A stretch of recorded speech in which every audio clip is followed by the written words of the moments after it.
अगर आपको इतिहास रचना है तो आपको हद पार करनी ही पड़ेगी, सीमाओं को तोड़ना ही पड़ेगा।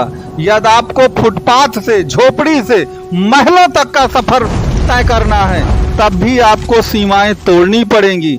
आपकी कुंडली के भाग्य भाव के स्वामी जो शनिदेव महाराज हैं, उन्होंने भी जब सीमाएं तोड़ी थी तब कभी जाकर के उच्च स्थान को प्राप्त हुए थे। तो इस अक्टूबर माह में ऐसी 3 बड़ी घटनाएं हो रही हैं ज्योतिष में मिथुन राशि वालों के लिए, जो याद रखिएगा उनको सीमाएं तोड़ने के लिए मजबूर करेंगी। और अगर आपने सही ढंग से सीमाएं तोड़ दिया तो याद रखिए आपका झोपड़ी से, फुटपाथ से महलों तक का सफर आपको तय हो जाएगा। तो वह 3 घटनाएं क्या हैं, कैसे हैं, इसके लिए आप पूरा वीडियो देखते रहिए। और जो भी नए दर्शक आए हैं चैनल पे, कृपया चैनल को सपोर्ट करिए और वीडियो को लाइक शेयर सब्सक्राइब करिए। तो बंधुओं, जो 3 घटनाएं हैं वह अपने आप में ही अनोखी हैं। पहली जो घटना है वो 4 अक्टूबर को ही आपकी कुंडली में मिथुन राशि वालों के घटित हुई है, जिसमें कि शनिदेव महाराज जो हैं अपने कुल मिलाकर के शतभिषा नक्षत्र में, राहु के नक्षत्र में प्रवेश कर गए हैं।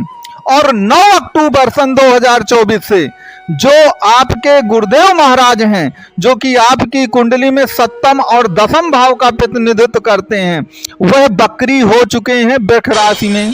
तीसरी जो सबसे बड़ी घटना है कि मंगल देव महाराज जो हैं वो 20 अक्टूबर से लेकर 21 जनवरी तक के लिए आपकी कुंडली में कहां पर, आपकी कुंडली में कर्क राशि में प्रवेश कर रहे हैं। तो वास्तव में ये जो शनि का शतभिषा नक्षत्र में जाना, गुरु का बकरी होना, तीसरा जो है मंगल का कर्क राशि में प्रवेश करना, वास्तव में आपके जीवन पर इसका क्या असर पड़ेगा और अक्टूबर में ये इतनी बड़ी घटना हो रही है तो वास्तव में आपके जीवन में इसका सकारात्मक या नकारात्मक क्या प्रभाव पड़ेगा, उसी के बारे में इस वीडियो पर विस्तार से चर्चा की जाएगी। तो मित्रों, हम पहली बात पे आते हैं कि शनिदेव जो हैं वो शतभिषा नक्षत्र में प्रवेश किए हैं। अब देखिए, शतभिषा जो है राहु का नक्षत्र है और राहु तो आप जानते हैं किसी रीत रिवाज को, किसी नियम कानून को, किसी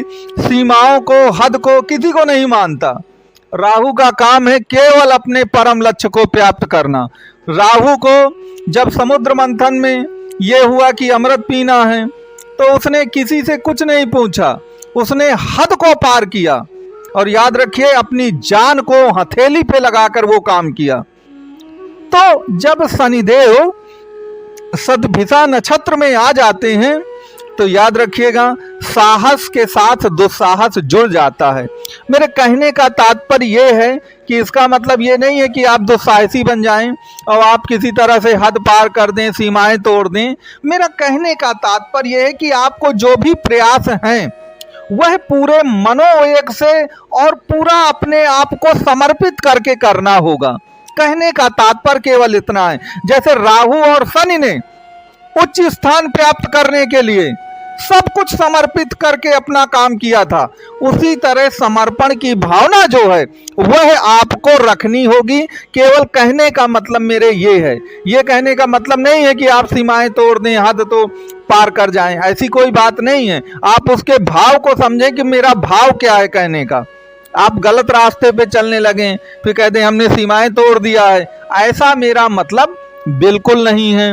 अब दूसरी जो घटना है कि 9 अक्टूबर को गुरुदेव बकरी हो गए आपकी कुंडली में। अब देखिए, बकरी जब गुरु हो गए तो आपको सबसे ज्यादा लाभ क्या हुआ कि आपकी कुंडली में गुरुदेव वृष राशि में बकरी हुए हैं। अब वृष देखिए 12वें भाव की राशि है और आपको तो मालूम है कि 12वां भाव वैसे भी नुकसान अपव्यय का है, जेल खाना, पागल खाना, हॉस्पिटलाइज हो जाने को कहते हैं, मुकदमेबाजी भी इसी भाव पे आ जाती है। तो आपके लिए वो लाभदायक नहीं था। लेकिन जब गुरु बकरी हो गए तो बकरी होने से क्या लाभ मिला आपको? देखिए, जब कोई ग्रह बकरी होता है तो पहले तो जिस डिग्री पर वो बकरी होता है उस डिग्री से वो पीछे की ओर चलने लगता है। मान लीजिए आपके गुरुदेव 20 डिग्री पर वक्री हुए, तो फिर वो 20 से 21 की ओर नहीं जाएंगे, वो 20 से 19, 18, 17, 15 की ओर जाएंगे। और जब इस डिग्री की ओर जाएंगे तो वक्री ग्रह हमेशा अपने से एक भाव पहले की ओर चलना शुरू करता है। तो आपको मालूम है कि अगर वो 12वें भाव पर हैं, अब 12वें भाव से एक भाव पहले की ओर चलेंगे तो 11वां भाव आएगा। और 11वां भाव तो आपकी इनकम और मनो आकांक्षाओं की पूर्ति का है। तो वक्री जो गुरु है वह आपके इनकम के स्रोत और आपकी मनोकामनाओं की पूर्ति करेगा। तो गुरु का वक्री होना यह आपके लिए लाभदायक है। अन्यथा अगर 12वें भाव पर गुरु है तो उससे कोई आपको लाभ नहीं मिलेगा। अब जो तीसरी सबसे बड़ी घटना हो रही है, जिसको आपको बहुत ध्यान से सुनना चाहिए, कि मंगल देव कर्क राशि में प्रवेश करना है उन्हें 20 अक्टूबर से। अब देखिए, कर्क राशि आपके धन भाव की राशि है और मंगल यहाँ पे नीच के होते हैं। तो अब यहाँ पर समझिएगा कि मंगल भवन अमंगलहारी है। यहाँ पर एक बात याद रखिएगा, कर्क जो राशि है ना वो चंद्रमा की राशि है और मंगल इसमें नीच के होते हैं। तो देखिए, चंद्रमा की राशि है, चंद्रमा आपकी भावनाएं हैं, चंद्रमा आपका मन और दिल कहलाता है और मंगल बैठे हैं धन भाव पर। तो मन और दिल से जब मंगल नीच के होंगे तो आप भावनाओं में बह करके ऐसे कोई फाइनेंशियल डिसीजन ले सकते हैं जो आपके लिए अमंगल हो जाए।